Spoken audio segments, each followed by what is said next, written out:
Looking for a fast-charging, ultra-responsive stylus for your iPad? Meet the 2X Fast Charge Active Stylus Pen, designed for 2018 to 2025 Apple iPads. Take your creativity and productivity to the next level. Click the link in the video description to shop now on Amazon. Your council tax will skyrocket this week, so I guarantee you won't be happy with how many councillors earn over £100,000. So how much is your council tax going up this week? Do you live in one of the 293 council boroughs, which are increasing bills by the highest rise allowed? The average bill is set to rise by £109, or 5%. Some have been given permission to smash the so-called cap with rises of up to 10%. Do you think you are getting value for your hard-earned cash? Are your bin collections less frequent than they used to be? Do potholes scar your local roads? Or maybe everything is hunky-dory on your doorstep. Whatever the outlook, the top brass in your area are doing well. In 2020, for our latest Town Hall Rich List reveals that a record 3,906 council bosses received more than £100,000 in remuneration, salary, pension contributions, and other payments. A whopping 1,092 received over £150,000. £238 even had a higher salary than the Prime Minister. The highest paid council boss for the year was Anna Marie O'Donnell, the then Chief Executive of Glasgow City Council, who received just shy of £570,000. She has since left her post. If the public sector was dotted with small, extremely high-performing teams delivering modern, efficient, world-class services, then the telephone number salaries would be warranted.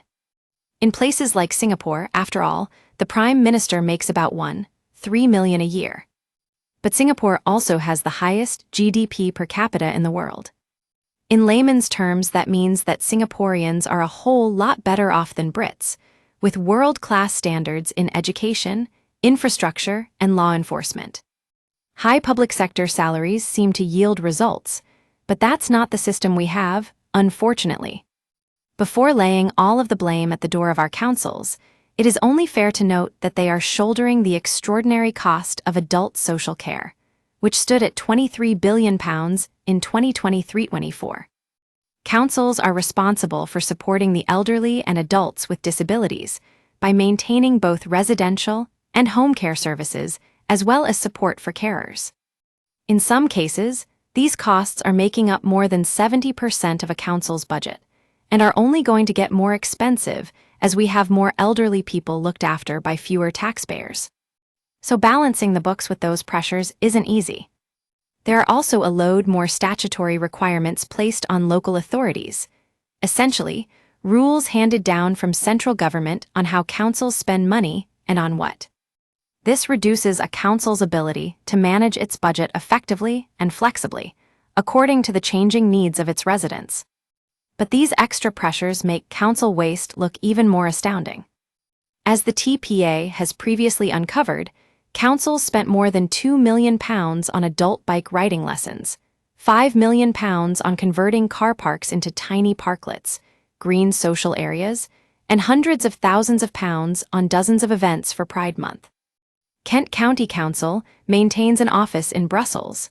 Arran District Council spent £400,000 on 14 unisex toilets. In one of the worst examples of squandered cash, councils employed 717 people in equality, diversity, and inclusion roles between 2020 and 2023. This cost taxpayers £52 million. Given the number of eye-wateringly high salaries, you'd think that councils were delivering cost-effective services to a high standard. The reality for Brits is underperforming councils prioritize wasting money on woke hobby horses over delivering on the basics. A quick search of cuts to services makes for grim reading. Ealing Council has announced plans to close children's centres. They have 21 members of staff, receiving over £100,000. Colchester Council has slashed funding for park maintenance and grave digging. They have 3 staff receiving over £100,000. Hampshire Council has decided to keep the street lights off for longer at night. They have 50 staff receiving over £100,000. Possibly because they have so many staff, Many councils also seem to make everything needlessly complicated. We at the TPA found that the average council had 4 different categories of bin. 56 councils had 6 different bins. 3 councils had 10 different types of bins available, making residents sort rubbish into absurd categories. How can council bosses, with such astronomically high salaries, get the basics so wrong? And while local government is a land of milk and honey for its head honchos, the same cannot be said for the private sector. Costs for business are soaring, with the increases in employer national insurance contributions, plus new employment legislation that will make hiring a nightmare. Throw in the hike in inheritance tax targeting family-owned businesses, and you've got a toxic cocktail of measures that will guarantee strife in the private sector. Taxpayers will rightly question why public sector top dogs are once again immune to pressures felt by the rest of us.